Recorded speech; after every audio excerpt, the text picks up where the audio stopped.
এই সন্ধ্যায় আপনাদের স্বাগত জানাচ্ছি।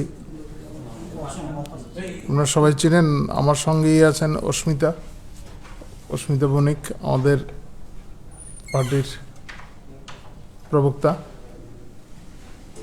আজকে একটা বিশেষ কারণে আপনাদের এখানে আমরা আমন্ত্রণ জানিয়েছি। আপনারা ইতিমধ্যেই জেনে গেছেন আমাদের রাজ্য সরকার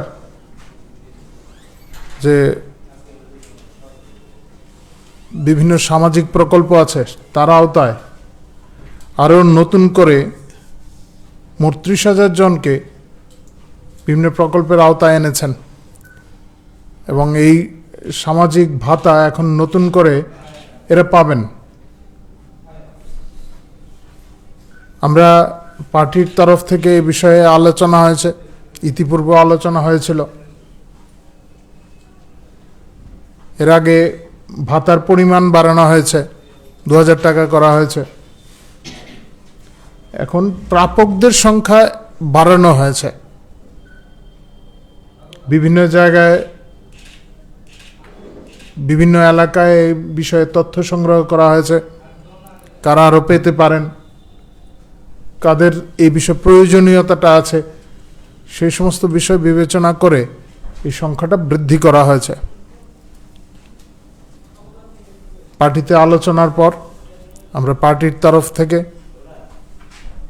রাজ্যের মুখ্যমন্ত্রী মাননীয় অধ্যাপক ডক্টর মানিক সাহা মহোদয়কে এবং পুরো মন্ত্রিসভাকে আমরা পার্টির তরফ থেকে ধন্যবাদ জানাচ্ছি। আপনারা দেখেছেন যে বৃদ্ধ ভাতা, বার্ধক্য ভাতা যেটা, তো 14,197 জনকে এই ভাতা নতুন করে দেওয়া হয়েছে। যারা বিধবারা আছেন এরকম 1,653 জন আছেন। 45 বছরের বেশি বয়সের অবিবাহিতা যারা আছেন 420 জন। দিব্যাঙ্গ যারা আছেন 1,946 জন এবং অন্যান্য আরও 11টা বিভিন্ন বিভাগে 194 জনকে এই ভাতার আওতায় আনা হয়েছে। আমরা আবারও ধন্যবাদ জানাচ্ছি রাজ্য সরকারকে, রাজ্যের মাননীয় মুখ্যমন্ত্রীকে এ ধরনের সিদ্ধান্ত নেওয়ার জন্য। এবং সমাজ সম্পর্কে আমরা যেভাবে অবহিত, আমরা যেই দর্শনে বিশ্বাস করি, অন্তর্দয়ের কথা আমরা বলি, সেই দর্শনে বিশ্বাসী, সেই দর্শনের আদর্শে উদ্বুদ্ধ হয়ে যে সরকার প্রতিষ্ঠিত হয়েছে এই রাজ্যে, সেই সরকার এই ধরনের সমাজ কল্যাণ কর্মসূচি আগামী দিনে চালিয়ে যাবে বলে আমরা বিশ্বাস করি। আরেকটা বিষয় আপনারা ইতিমধ্যেই জেনেছেন,